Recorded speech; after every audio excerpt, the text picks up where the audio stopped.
सरकार बनी, आप भी यूपी प्रचार में गए थे, तो ऐतिहासिक सफलता मिली है, क्या कहना चाहेंगे आप? देखिए, भारत की जनता ने ये प्रमाणित कर दिया है और इस चुनाव में जो देखने को मिला कि भारत की जनता पूर्ण रूप से अब आने वाले समय पर उसी व्यक्ति को अपनी सत्ता की चाबी या अपने सत्ता के इस शीर्ष नेतृत्व को कमान सौंपेगी, जिसको कि जो भारत के सम्मान की बात करेगा, जो भारत माता की बात करेगा, जो भारत में 125 करोड़ रहने वाले देशवासियों के हित के लिए और भारत के मान सम्मान को बढ़ाने का काम करेगा, भारत की जनता उसी को अपनी सत्ता की चाबी देगी। ये भारत की जनता ने स्पष्ट कर दिया है।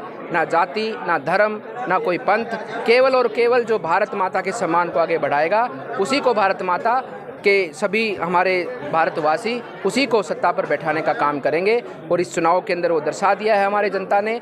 न केवल यूपी के लोग, पूरे भारत के लोगों की बहुत बड़ी शुभकामनाएं थी, सब लोगों की आशा और विश्वास था कि भारतीय जनता पार्टी की यूपी में पूर्ण बहुमत की सरकार पुनः बनेगी ही बनेगी। उसके साथ में 3 राज्यों में भी और भारतीय जनता पार्टी की सरकार बनी है।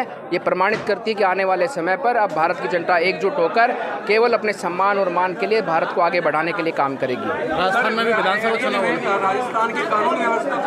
राजस्थान के कानून बाबा के रूप में, योगी के रूप में सत्ता में आपने यात्रा करी है, क्या आपको लगता है कि आप योगी के रूप में? देखो, ऐसा नहीं, भारतीय जनता पार्टी का एक एक कार्यकर्ता योगी के रूप में ही काम करता है। भारतीय जनता पार्टी का एक एक कार्यकर्ता मोदी के रूप में ही काम करता है। और भारतीय जनता पार्टी के कार्यकर्ता की विशेषता है, वो अपना निजी स्वार्थ नहीं, वो राष्ट्र हित के अंदर भारतीय जनता पार्टी के अंदर अपनी सदस्यता लेता है और राष्ट्र हित के अंदर अपने कामों को आगे बढ़ाता है। राष्ट्र हित की सोच को रखते हुए भारत माता को आगे बढ़ाने के स्वप्न के साथ में, उद्देश्य के साथ में वो भारतीय जनता पार्टी में काम करता है। तो निश्चित रूप से जिस प्रकार से अब राजस्थान प्रदेश में जो हालत है, राजस्थान प्रदेश में किस प्रकार अपराध चरम स्तर पर है, राजस्थान में मंदिरों की ज़मीनों को भूमाफिया कब्जा कर रहे हैं, मंदिरों की ज़मीन को ये सत्ता में बैठे लोग अपने आपस में अपने जानकारों को, मित्रों को, अपने रिश्तेदारों को उनकी बंदर बाट कर रहे हैं, किस प्रकार से उन ज़मीनों पर कब्जा कर कर अवैध कॉलोनियों का निर्माण किया जा रहा है, ये सब जनता देख रही है। और निश्चित रूप में भी भारतीय जनता पार्टी का बुलडोजर यहाँ राजस्थान में भी चलेगा और अपराध पर भी अंकुश लगाएगा और जनता को न्याय भी दिलाएगा। आज आपका ऐतिहासिक स्वागत हुआ,